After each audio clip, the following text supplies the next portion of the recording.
Good day mga ka-sports natin dyan. Pagkatapos manalo ng Creamline Cool Smashers sa second set, dito naman tayo ngayon sa third set kung saan nga talaga naging mainit na naman ang kanilang salpukan. Queen Gemma Galanza, Liza Valdez, Michelle Gumabao pang Spanaga hindi nga nagpaawat. Sheena Turing sumabay na nga rin sa pag-score ng madami. Grabe rin talaga kasi ang hataw ngayon ng Creamline Cool Smashers kung saan hirap na hirap nga sa opensa at depensa ang sabi nating PLDT.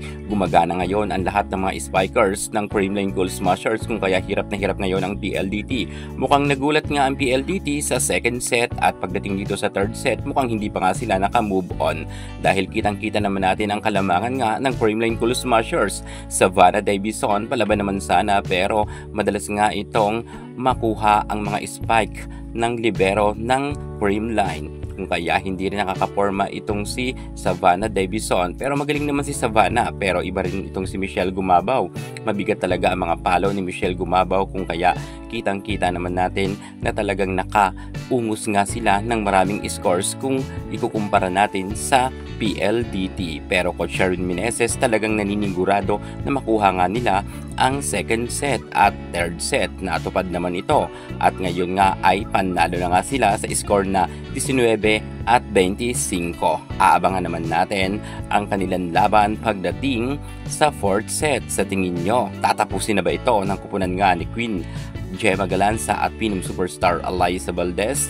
Grabe rin si Gemma, talagang naka 18 points na agad. Okay na okay talaga ang hataw ngayon ni Gemma. Maganda ang gising ngayon ng Creamline Cool Smashers. Sumabay na nga rin si Michelle Gumabao at ang ating nag-iisang Phenom Superstar Liza Valdez.